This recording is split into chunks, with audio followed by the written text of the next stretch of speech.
함께 우리 한 목소리로 마태복음 28장 18절에서 20절 말씀 함께 봉독하며 나아갑시다. 예수께서 나와 말씀하여 이르시되 하늘과 땅의 모든 권세를 내게 주셨으니 그러므로 너희는 가서 모든 민족을 제자로 삼아 아버지와 아들과 성령의 이름으로 세례를 베풀고 내가 너희에게 분부한 모든 것을 가르쳐 지키게 하라. 볼지어다 내가 세상 끝날까지 너희와 항상 함께 있으리라 하시니라. 아멘. 우리 함께 성경 들고 성경책 들고 함께 고백하고 말씀 나눕시다. 이것은 나의 성경입니다. 성경은 내가 누구인지, 내가 무엇을 가졌는지, 무엇을 할 수 있는지 알려주십니다. 이 시간 말씀을 배웁니다. 그리고 담대히 선포합니다. 내 마음은 깨어있고 심장은 열렸으며 나는 변화될 것입니다. 예수님의 이름으로 기도합니다. 아멘. 아멘. 아멘. 말씀 앞에 우리의 마음이 열려 있기를 원합니다. 말씀 앞에 우리의 심장이 깨어 있기를 원합니다. 심장이 다치고 귀가 다치면요 절대 변화가 나타나지 않습니다. 변화 없는 공동체는, 교회는 하나님이 기뻐하시지 않습니다. 아이가 자라지 않으면 부모의 근심이 되는 것처럼, 아이가 육신이 자랐는데 정신이 자라지 않으면 큰 근심이 되는 것처럼, 여러분 교회도 나이가 먹어가는데 변화되지 않으면 하나님이 참 아파하십니다. 그래서 우리 오늘 우리의 마음을 열고 심장을 열고 함께 말씀을 나누었으면 좋겠습니다. 우리 키노트 좀 띄워주시고요. 고맙습니다. 네, 우리 오늘 말씀의 제목은 움직이지 않으면 소용이 없다라는 말씀의 제목을 가지고 함께 좀 말씀을 나눌게요. 에스겔 골짜기에서 하나님께서 이렇게 물으셨어요. 마른 뼈들을 바라보시며, 첫 주의 말씀이죠. 이 뼈들이 능히 살겠느냐 물으셨죠. 이 뼈들이 능히 살겠느냐. 에스겔은 이렇게 고백했습니다. 대답하되 주 여호와여 주께서 하시나이다. 즉 대답하기를 피했습니다. 회피했죠. 질문을 하나님께 다시 던져버렸습니다. 에스겔이 알고 있음에도 불구하고 죽은 자를 살리실 수 있는 하나님이라는 걸 알았지만 그들의 정체성조차, 그들의 모든 존재가 다 썩어져 버린, 완전히 메말라 비틀어버리진 뼈에는 살 수 없을 거라고 에스겔이 생각했기 때문입니다. 그런데 이 말씀을 들은 우리, 이 말씀의 결과를 아는 우리는 이렇게 고백해야 돼요. 같이 고백해 볼까요? 시작. 예 주님, 주님이시라면 능히 큰 군대가 될 줄을 믿습니다. 아멘. 이 말씀의 결과를 아는 이들, 이 말씀을 들은 우리는 이렇게 고백해야 될 줄을 믿습니다. 여러분, 마른 뼈들이 에스겔의 대원 앞에 메시지가 선포되어지니까요, 뼈들이 살아서 움직이기 시작합니다. 이 뼈 저 뼈가 들어마저 연결되기 시작합니다.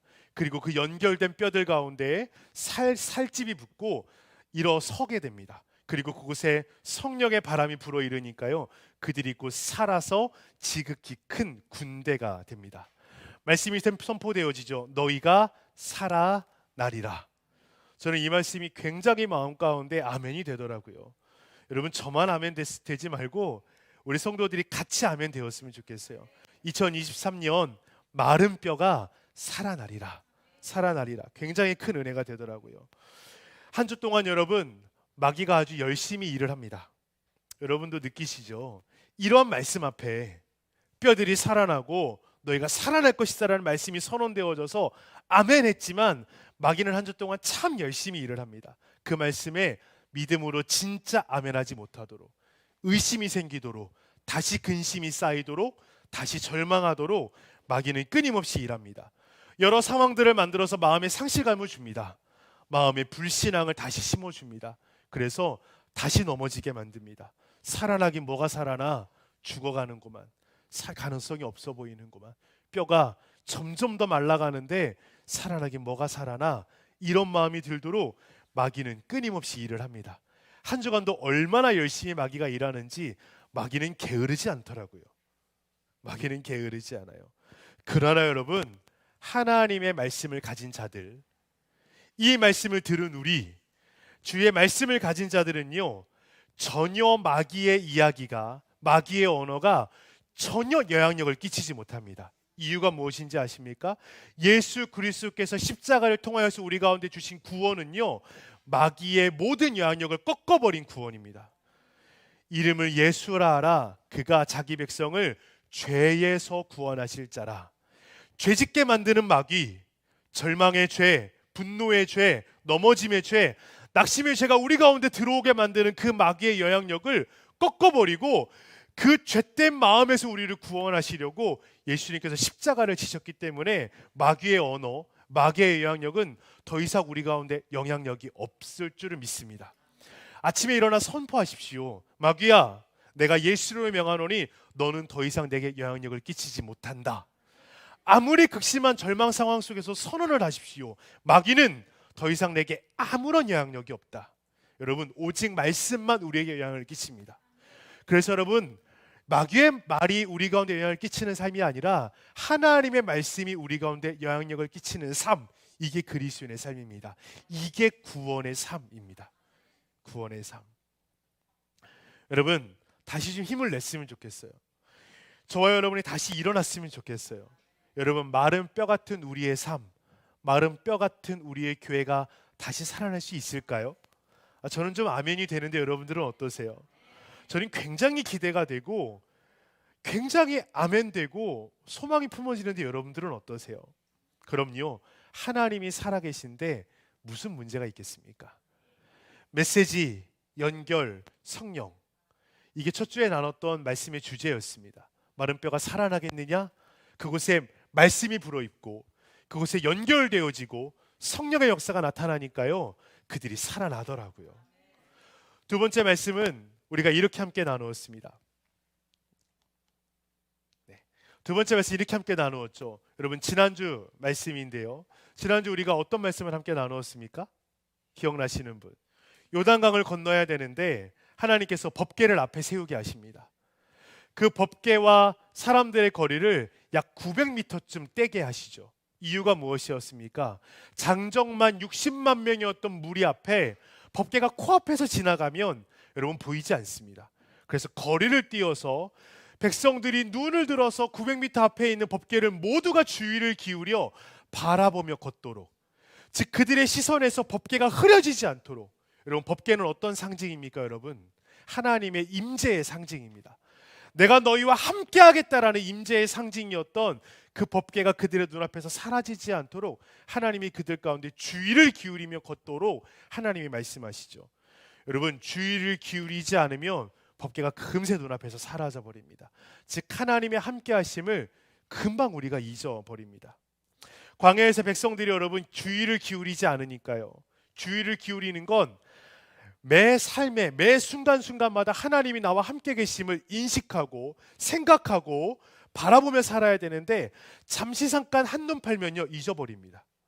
그래서 광야에서 백성들이 금방 잊어버립니다.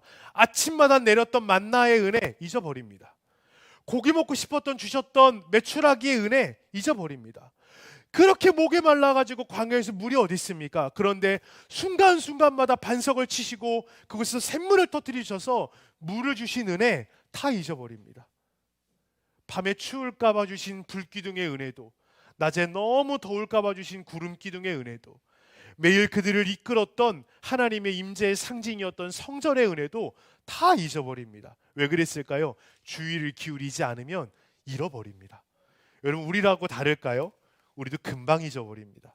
우리도 삶에서 주의를 기울이지 않으면 하나님이 내 삶에 분명히 함께 하시는데 여기까지 에베네셀 하셔서 나를 인도하셔서 여기까지 내가 왔는데 에베네셀 주님을 찬양할 때의 은혜는 다 잊어버리고 왜 주님 나를 돌아보지 않으십니까?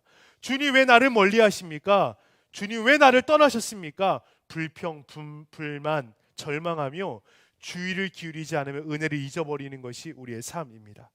그래서 지난주에 그렇게 얘기했죠. 주의를 기울이는 삶을 살자고요. 주의를 기울이는 삶. 여러분, 그러므로 서 있다고 생각하는 사람아 넘어지지 않도록 조심하십시오. 고린도전서 10장 12절의 말씀입니다. 그러므로 서 있다고 생각하는 사람아 넘어질까 조심하라. 여러분, 주의를 기울이지 않으면요 우리 모두 다 넘어집니다. 아이들만 넘어지는 게 아니라 우리도 넘어집니다. 하나님과 함께했던 그 위대한 지도자 모세가 함께 있었던 백성들도 넘어지더라고요. 하물며 우리겠습니까? 그 어마어마한 예수님께서 함께한 제자들도 넘어지더라고요. 12명의 제자들도 주의를 기울이지 않으면 그들도 넘어지는데 하물며 우리라고 안 넘어지겠습니까? 여러분, 교만하면 안 됩니다. 우리의 눈, 우리의 귀, 우리의 마음은 참 연약해서 넘어질까 조심하며 주의를 기울여야 합니다. 주의를 기울여야. 여러분, 오늘 말씀의 제목은요 이렇습니다. 움직이지 않으면 아무 소용이 없다. 잘 보십시오, 여러분. 메시지, 연결, 성령. 말씀으로 가득 차고 연결되고 성령으로 충만해졌습니다. 그리고 그것을 지키려고 주의를 기울입니다. 그런데 여러분, 이 두 가지가 아무리 있다 한들, 이 두 가지가 아무리 채워졌다 한들, 성령으로 충만한다 한들, 여러분, 움직이지 않으면 아무 소용이 없는 겁니다.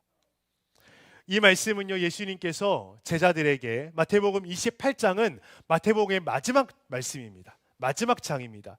특별히 함께 읽은 이 말씀은 마태복음의 마지막 장 마지막 절 말씀입니다. 같이 다시 한번 읽어볼까요?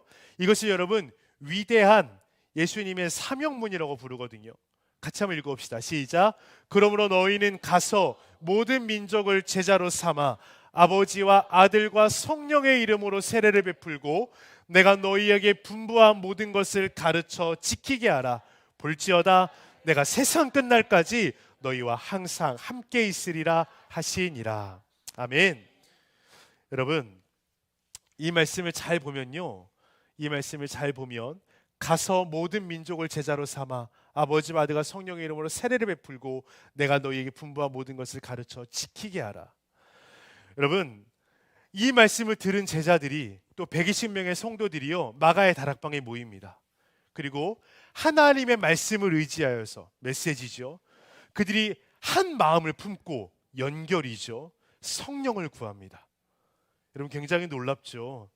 여러분, 메시지, 연결, 성령은요 에스겔 골짜기에만 나타나는 것들이 아니라 하나님의 역사, 살아나는 하나님의 역사가 나타날 때마다 이 세 가지는 항상 있었습니다. 그래서 그들이 마가다락방에서 열심히 성령 받기를 기도했더니 그곳에 호련히 하나님의 강한 바람, 하나님의 불 같은 것이 임해서 성령의 역사가 충만하게 임합니다. 여러분, 이곳에, 여러분, 어느 장소이든 상관없어요. 저는 이곳이 여러분 하나님의 은혜로 가득 쌓인 곳이 되었으면 좋겠어요.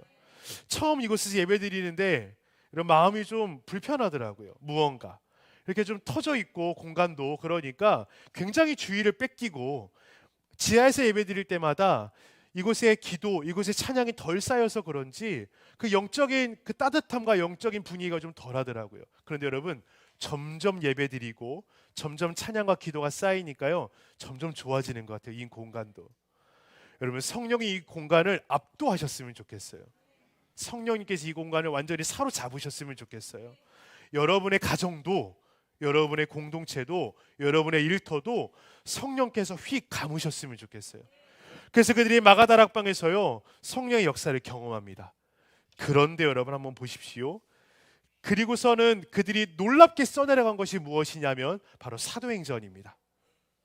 마가다락방의 메시지, 연결, 성령의 역사가 있은 뒤로 무엇이 열립니까? 사도행전이 쓰여지기 시작합니다. 보십시오. 사도행전은 여러분 사도들의 행적을 이야기한 겁니다. 영어로 뭐라고 부르냐면 액츠라고 부릅니다. 행동, 행동들이라고 사도행전을 지칭합니다. 여러분, 사도행전은요 움직임의 역사입니다. 메시지, 연결, 성령, 이 세 가지가 있었는데 그 다음 따라오는 것이 무엇이냐면 반드시 뭐가 있어야 돼요? 움직임이 있어야 돼요. 여러분 한번 상상해 보십시오. 여러분, 에스겔 골짜기의 마른 뼈들이 군대가 되었습니다. 그런데 군대가 움직이지 않아요. 그건 군대입니까? 군대 아닙니까? 그건 군대 아닙니다. 움직임이 없는 군대라 아무 쓸모 없습니다. 사도행전에서 여러분 마가의 다락방에서 그들이 메시지가 있었고 연결이 있었고 성령으로 충만했습니다. 어마어마한 경험을 합니다.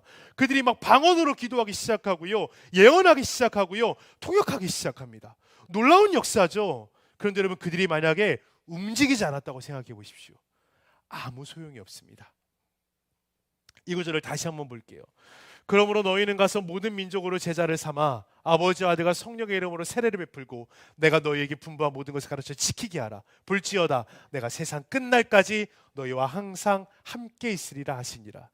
제가 다시 이 구절을 읽으면서 본 것이 무엇을 발견했냐면, 이 위대한 하나님의 예수님께서 마지막으로 제자에게 부탁하신 이 사명문에는요, 동사로 이 사명문은 가득하더라고요. 가서 삼아 베풀고 가르쳐 지키게 하라. 온통 움직임입니다.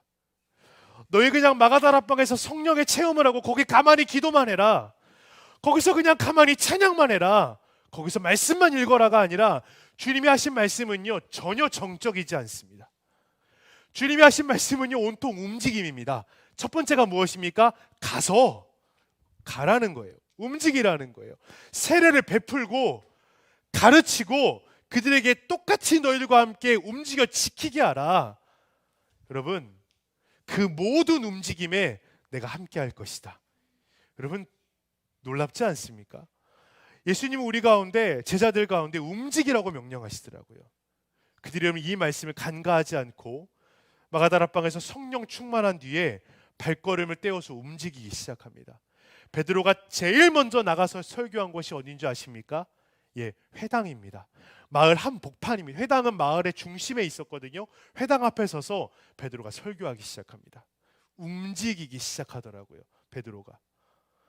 여러분, 베드로가 움직이니까 주님이 함께 하시는데, 옛날에는 너무 무서워 떨며 예수님 숨어서 쫓아갔던 베드로, 예수님 잡히셨던 그날 밤에 숨어서 예수님 채찍질 당하는 거 보고 작은 요종이 와서 너도 예수를 아는 자 아니냐 물었을 때 저주하며 맹세하여 이르기를 나는 예수를 모른다 이야기했던 베드로가 이 말씀을 믿고 성령으로 충만하여서 그가 회당 앞에서 담대하게 선언합니다. 너희는 내 육신을 죽일지언정 내 영혼은 죽이지 못한다. 그러자 그곳에서 3,000명씩 회개하며 돌아오는 역사가 나타나잖아요. 여러분, 역사는 언제 나타납니까? 움직일 때 나타납니다. 움직일 때. 골짜기에 마른 이 군대가, 마른 뼈였던, 그러나 군대가 되었던 이들이 움직이지 않았다면, 마가다락방에 그들이 머물기만 했다면, 여러분, 놀라운 은혜는, 놀라운 사도행전의 역사는 여러분 쓰여지지 못했을 것입니다. 분명히 안 써졌을 거예요. 같이 한번 읽어볼까요? 시작. 오직 성령이 너희에게 임하시면 너희가 권능을 받고 예루살렘과 온 유대와 사마리아와 땅끝까지 이르러 내 증인이 되리라 하시니라. 아멘.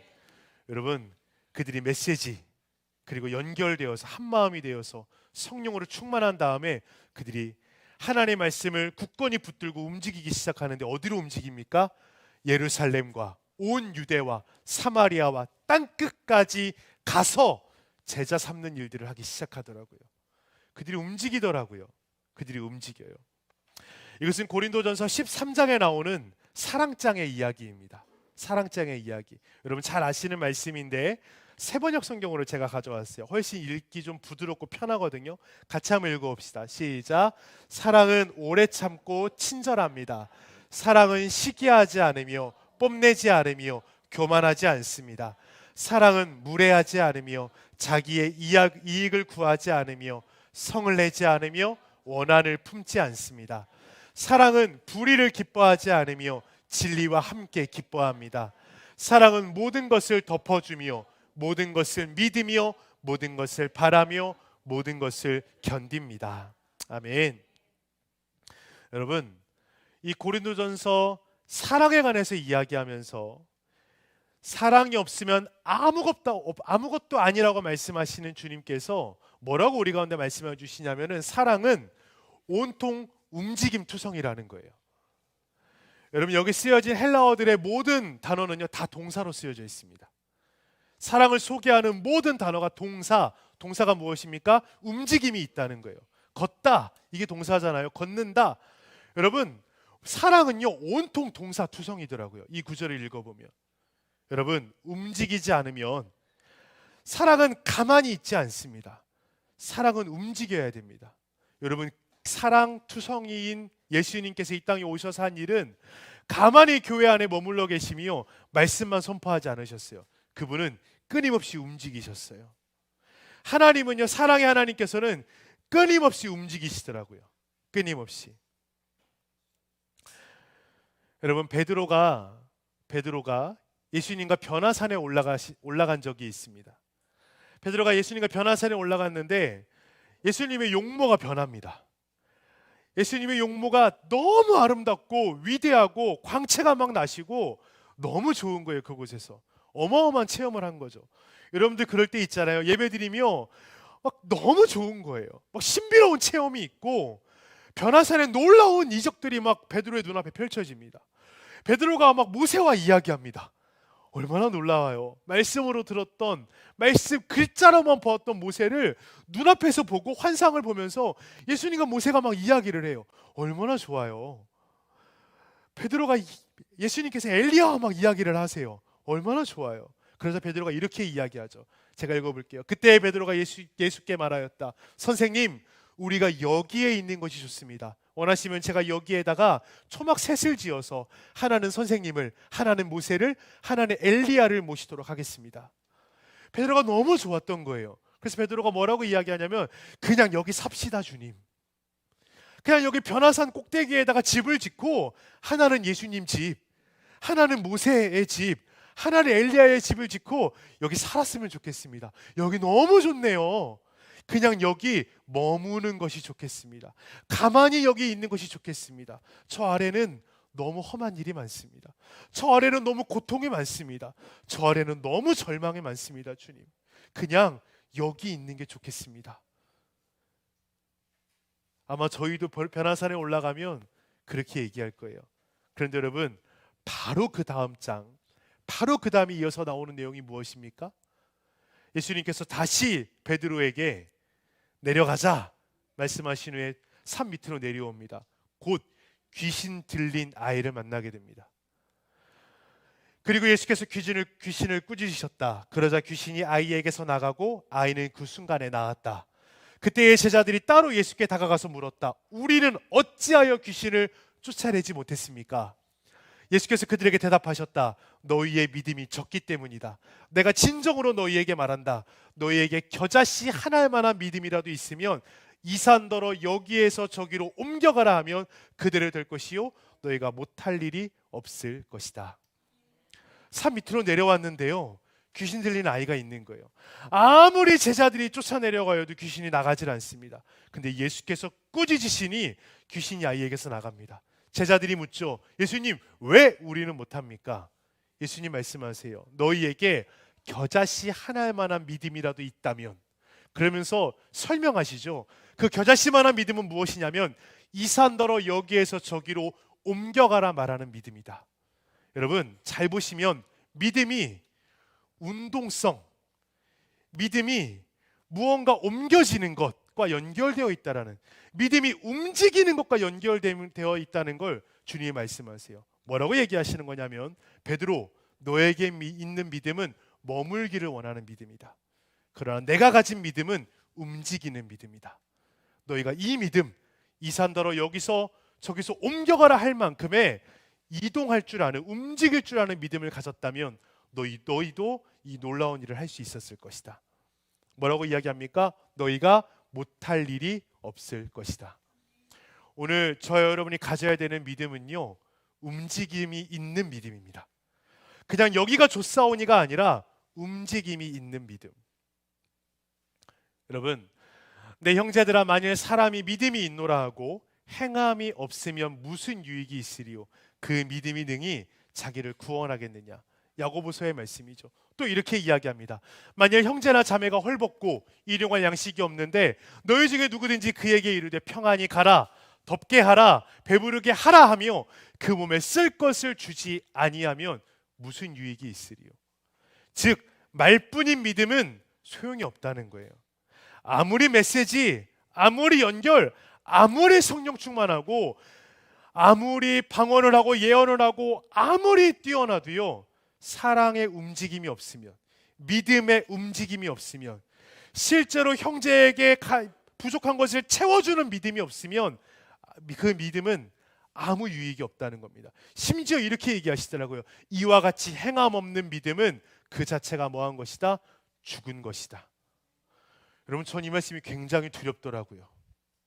여러분, 믿음으로 구원받습니다. 여러분, 동의되십니까? 믿음으로 구원받습니다. 그런데 여러분, 행함이 없는 믿음은 그 자체가 죽은 거래요.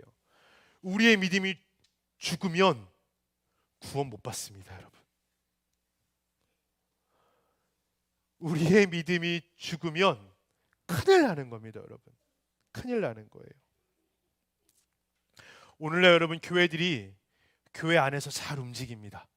부흥회도 하고 집회도 하고 수많은 예배가 있고, 한국 교회가요 세계에서 가장 예배가 많습니다. 전 세계를 통틀어서 무려 새벽 예배까지 하면 한국 교회는 일주일에 대략 10번 정도의 예배를 드립니다. 어마어마하게 예배를 많이 드리죠. 여러분, 찬양도 하고요, 축제도 막 벌이고요, 전도 축제도 하고요, 수많은 일들을 교회 안에서 합니다. 그런데 여러분, 마가다락방에만 모여있는, 변화산에만 모여있는 것을 보고요, 예수님은 아파하십니다. 뭐라고 말씀하셨어요? 가라, 온 이스라엘과 온 유대와 사마리아 땅끝까지 가라. 이게 하나님의 말씀하신 명령입니다. 움직여라. 거기 머물러만 있지 말아라. 여러분, 머물러서 몸집만 키운 교회를 주님은 아파하십니다. 저는 저희 교회가 움직이는 교회 됐으면 좋겠어요. 움직이는 교회. 움직이는 교회. 여러분, 행함 없는 믿음은 그 자체가 죽은 것이다. 죽은 걸 송장이라고 부릅니다. 송장. 여러분은 산 믿음입니까? 아니면 죽은 송장 같습니까? 이 표현 보십시오. 영혼 없는 몸이 죽은 것 같이 행함 없는 믿음은 죽은 것이니라. 뭐래요? 행함 없는 믿음은 영혼 없는 몸이 죽은 것과 같다. 영혼이 없대요. 그게 송장 아닙니까? 여기 지금 이곳에 만약에요, 송장들이 모여 예배드리고 있다면 하나님 얼마나 아파하실까요? 행함 없는 믿음을 가진 자들이 모여서 예배하고 있으면 송장들이 모여 예배하는 겁니다. 전 굉장히 무섭고 두렵고 떨리더라고요. 저희 교회가 여러분 9년 차를 맞이했습니다. 시간이 참 빨라요. 우리 여온이 나이하고 항상 같이 갑니다. 우리 교회가 얼마나 됐지 생각하면 여온이를 생각하시면, 여온이가 저희 교회 개척하던 해에 태어났기 때문에 여온이가 초등학교 2학년이 되거든요. 9살, 9년 차가 되었죠. 9년 동안 목회를 하고 있는데 제 이야기예요. 제가 목회하고 있는 이 교회가 행함 없는 믿음으로 가득 차서, 제 이야기예요. 여러분이 아니라 송장들이 모여 예배하고 송장 같은 제가 목사 노릇을 하고 있으면요, 더 이상 목회할 의미도 가치도 힘도 다 사라져 버리는 것 같아요. 그래서 사실 지난해에 너무 고민을 많이 했어요. 사실은 저희 어머니들과는 제가 이야기를 나누었는데, 목회를 그만둘까, 그만하고 싶다라는 생각도 했어요. 산소호흡기 끼고 간신히 생명 유지하고 있는 듯한 느낌 때문에 얼마나 제가 마음이 힘들었는지 몰라요. 송장 같았거든요. 제가요. 여러분들 말고 제가요. 송장에 모여서 예배드리면 교회가 행함이 없으면 죽은 건데, 그 교회 하나님이 안 기뻐하실 텐데, 제가 개척하며 주님께 드렸던 첫 기도가 이거예요. 주님, 간판 하나만 늘리는 교회라면 전 이 교회 개척하지 않겠습니다. 근데 주님이 말씀하셨어요. 안 그렇게 하시겠다는 거예요. 그래서 교회 개척했는데 지난 9년의 시간을 돌아보니까 너무 가슴이 아팠어요. 그래서 그만하고 싶었습니다. 그냥 성도들에게 너무나 죄송하지만 다른 교회로 다 가셔라, 이렇게 말씀드리고 교회 문 닫고 싶었어요. 그래서 첫 번째 생각했던 건 일단 지하는 정리하자. 그리고 1층도 정리하고 아예 다른 공간에서 따로 모이든 아니면 우리 가정만 모이든 교회를 완전히 다 정리하고 목회는 좀 내려놓았으면 좋겠다. 최소한 1년 정도는 좀 쉬었으면 좋겠다라는 생각도 제게 들더라고요. 그런데 여러분, 이 말씀 에스겔 16장 4절에서 6절의 말씀이 제게 들려왔어요. 제가 좀 읽어드릴게요. 하나님이 저에게 이렇게 말씀해 주시더라고요. 한번 저에게 하신 말씀이지만 여러분들에도 동일하게 하나님이 주시는 메시지라 여겨지신다면 같이 좀 힘을 냈으면 좋겠어요. 이 말씀 때문에 제가 읽어드릴게요. 네, 제가 읽어드릴게요. 너가 난 것을 말하건대 너가 태어날 때에 내 배꼽줄을 자르지 아니하였고 너를 물로 씻어 정결하게 하지 아니하였고 내게 소금을 뿌리지도 아니하였고 너를 강보로 싸지도 아니하였나니 아무도 너를 돌보아 이 중에 한 가지라도 내게 행하여 너를 불쌍히 여긴 자가 없었으므로 내가 나던 날에 내 몸이 천하게 여겨져 내가 들에 버려졌느니라. 내가 내 곁으로 지나갈 때에 네가 피투성이가 되어 발짓하는 것을 보고 너에게 이르기를 너는 피투성이라도 살아있으라. 다시 이르기를 너는 피투성이라도 살아있으라 하고 내가 너를 들에 풀같이 많게 하였더니 내가 크게 자라나고. 개역개정으로 읽으면 좀 안 다가와요. 그래서 제가 다른 번역본으로 좀 읽어드릴게요. 다시 한번 잘 들어보세요. 제가 말하지 말고 화장실 갔다 오라고 했거든요. 잘하네요. 자, 다시 한번 읽어드릴게요. 잘 들어보세요.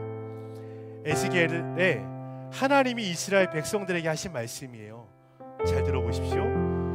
네가 태어나던 날 아무도 너의 탯줄을 잘라주지 않았다. 아무도 너를 목욕시켜주지 않았다. 그날에 아무도 너를 소금으로 소독시켜 문질러주지 않았다. 아무도 너를 포대기로 감싸주지 않았다. 너를 돌봐준 사람이 아무도 없었다. 너를 따뜻이 보살펴준 사람이 아무도 없었다. 너는 씻지 못한 더러운 모습 그대로 빈터에 버려졌다. 너는 버림받은 신생아였다. 바로 그때 내가 그곳을 지나다가 비참하기 그지없는 핏덩이인 너를 보았다. 그렇다. 위험하고 불견하고 너무나 더러운 곳에 누워있는 너를 보며 내가 말했다. 살아라. 들판의 초목처럼 자라라. 그러니 나의 말대로 너는 자랐다. 여러분, 피투성이처럼 버려진 신생아 같았던 이스라엘 백성들, 아이가 태어나면 얼마나 소중하게 여겨요. 저도 아이 탯줄 제가 다 잘랐거든요. 떨리더라고요. 아이 탯줄 제가 다 가위 주셔가지고 의사님께서 다 탯줄 제가 잘랐거든요. 첫 번째 자를 때는 얼마나 무섭던지. 한 둘째쯤 되니까 좀 잘 잘랐고 셋째쯤 되니까 굉장히 잘 잘랐어요. 담대하게 한 3명쯤은 낳으니까 적응이 되더라고요. 아이를 딱 받아 안고 간호사가요 얼마나 깨끗하게 입안에 이물질도 제거해주고 가장 깨끗한 세균이 없는 곳에 딱 넣어놓고 아이를 따뜻하게 체온을 유지해주고 하는지 얼마나 소중하게 여기는지. 여준이 처음 태어나서 안았는데요 무서워서 힘을 못 주겠는 거예요. 아시죠 여러분? 이렇게 하나 너무 작아가지고 무서워서 힘을 못 주겠는 거예요. 그 아이에게 우리는 얼마나 소중하게 여깁니까? 근데 여러분, 이스라엘의 모습이, 우리의 모습이 어떤 모습이었냐면 버려진 신생아 같은 모습, 버려진 신생아 같은 모습, 피투성이인 우리의 모습. 하나님이 그 아기를 거두어서 뭐라고 말씀하셨냐면 살아라. 들판의 초목처럼 자라라. 그러자 나의 말대로 너는 자랐다. 여러분, 저는 이 말씀 너무 가슴에 와닿더라고요. 포기하고 싶었어요. 근데 주님이 뭐라고 얘기하시냐면 살아라. 피투성이라도 살아있으라. 그리고 들판의 초목처럼 자라라. 그 다음 구절이 감동이에요. 그러자 나의 말대로 너는 자랐다. 여러분, 송장되지 맙시다. 피투성이라도 살아있읍시다. 다 무너져도 살아있어 봅시다. 그럼 주님이 이렇게 말씀하실 거예요. 푸르른 초목처럼 자라라. 그리고 이 고백이 우리가 들려질 거예요. 그러자 나의 말대로 너는 자랐다.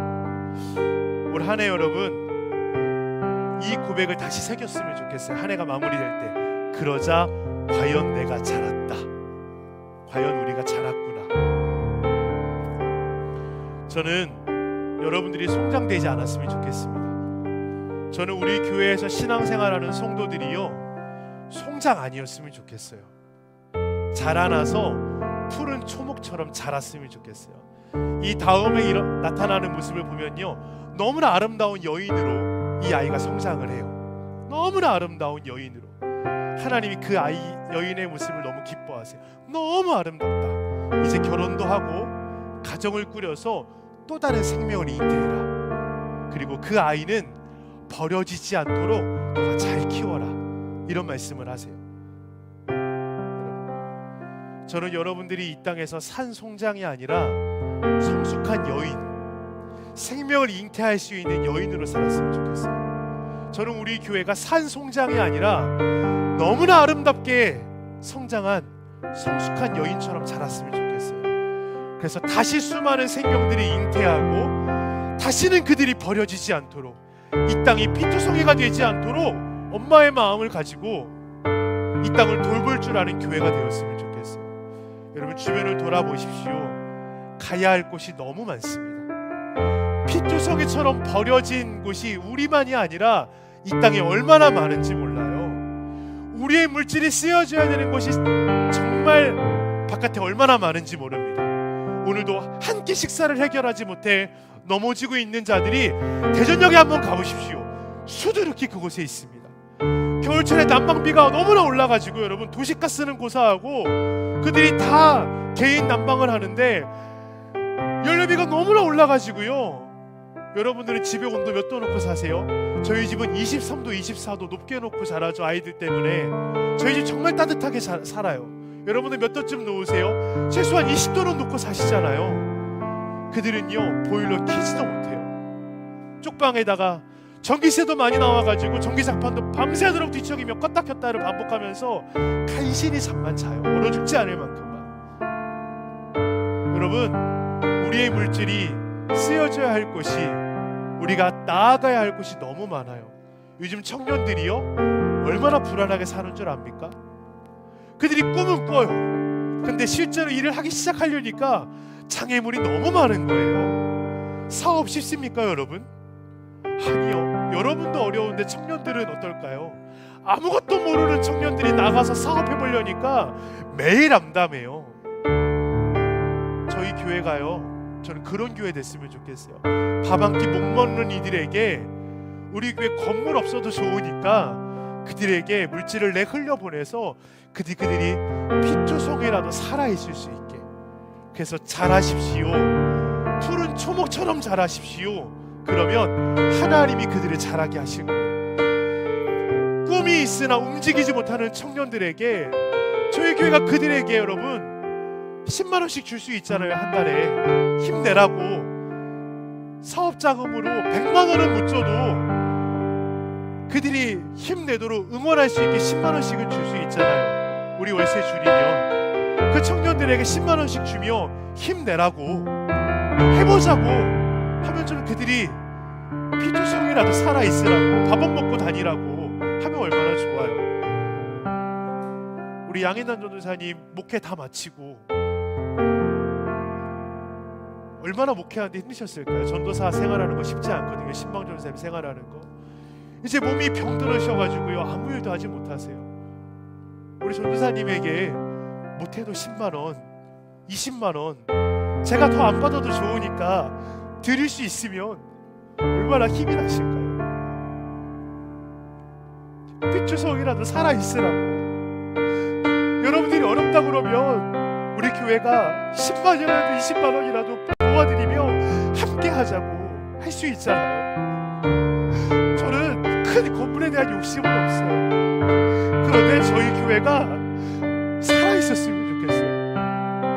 물질을 나누고 마음을 나누고 응원하며 세상 사람들이 살아날 수 있도록 움직였으면 좋겠어요.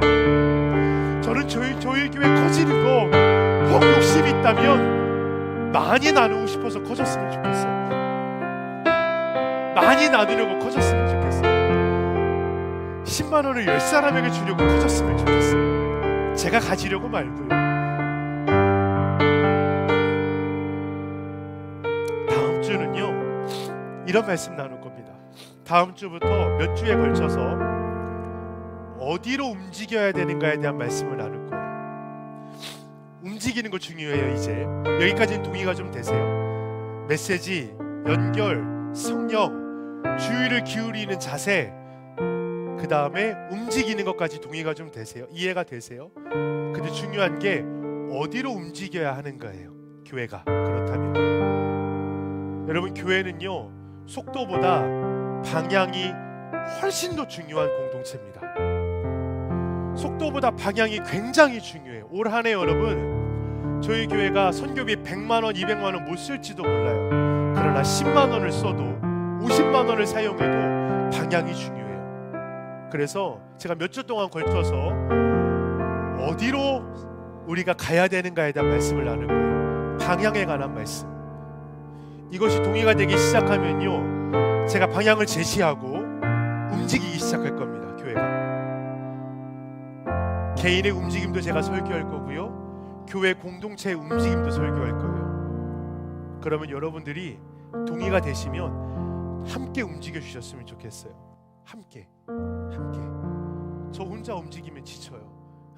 못해요. 아무것도 못해요. 그러나 함께 움직이면요 할 수 있다고 생각해요. 우리 같이 움직여 봅시다.